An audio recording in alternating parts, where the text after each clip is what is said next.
Hi guys, it's Carrie from rockingfarm. Well, today on the farm I am in the kitchen and I am multi-purposing. Ooh, that might be a problem. But right now I am in the process of making some sourdough bread, and I am in the process of getting some dried pinto beans ready to put in my American canner so that I can have some pinto beans ready to go whenever I need a quick meal. So guys, most of this probably will just be a voiceover because I'm multitasking, so I won't be able to video everything. So just stay on board and let's see how this goes. Right now I've got probably, let's see, 10 pounds of beans processing or just cooking over there. I let them soak for most of the day in hot water, and they have plumped up really nice. Right now I'm just getting them warm so that when I put them in my jars they will be warm and not cold. So guys, there they are right there, and I will have the recipe down below. It's also from, the recipe is in my Ball Blue book, canning book. And I'm doing mine just a little bit different. They're saying to like boil them for like an hour and soak them for an hour. But since I went ahead and soaked them probably from 11 o'clock this morning and it is now 5 o'clock, I am not going to do all of the boiling and everything. I'm just, right now all I'm doing is getting them warmed up and hot on the stove so that they will be warm and, or not super hot, but at least warm when I put them in my hot canning jars. And if you hear that racket right now, I've got my dishwasher going to wash all of my canning jars, and also so that they will be hot. The best way to make sure that my jars are all hot at one time is to put them in the dishwasher on hot and leave them there until I need them.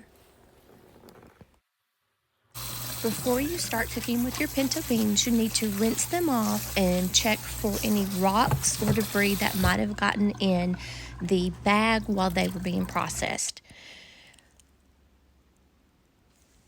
And now I'm just going to cover my pinto beans with about 2 inches of water and let them soak for the rest of the day. And I like to use hot water because that makes them soften up faster than using cold water. When using an American canner, you have to put at least 2 to 3 inches of water in the bottom of your canner, just so that you will have something to make the steam for the pressure. And this is what I'm doing right here, is adding some water to the bottom of my canner.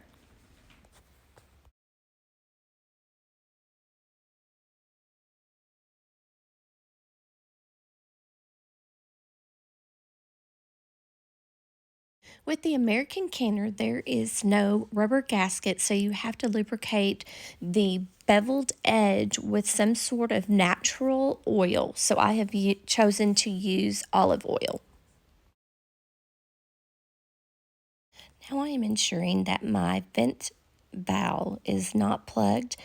I can see that it is not because I can see light when I look through each ends of it. And if it is plugged up, I can clean it out with a pipe cleaner.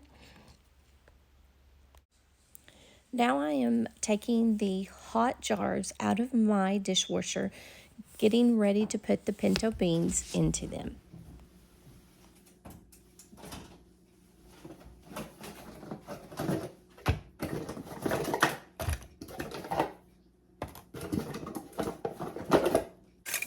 Now remember that your lids and your seals also need to be hot, and that is what I am doing now.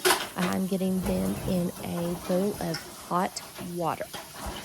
Don't put your seals in the dishwasher. That could damage the seal and make them not seal when they go through the pressure cooker. I am now preparing a bowl of vinegar that I will use to wipe off each jar lid before I place my seal on them and the ring. Ladle. And now's the fun part. I am putting my pinto beans into my jars, and I am making sure that I have 1-inch headspace so that the jars will not explode. And you can see here I am just organizing the jars into my American canner, and when the jars come out, the liquid will be just as clear as can be. But just remember that when they go into the jar, the canner, they will look kind of foggy. Now I am putting my American canner lid on, and we have to screw our lids on, and we have to do that with our lids diagonally to each other, and so we have to make sure we put it on little by little, not tight all at once.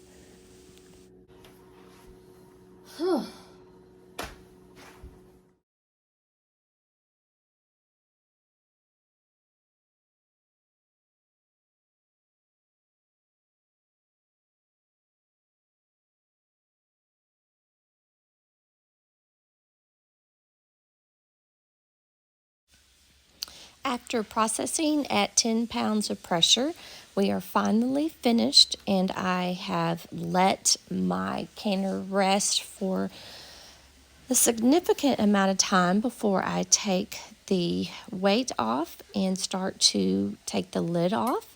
I do have to make sure that I use a towel or something to protect my hand because my canner is still super, super hot. But thanks for joining me, guys. And this was just a little look into my kitchen today about how I am processing dried pinto beans. So make what you have beautiful and make your kitchen a modern homestead.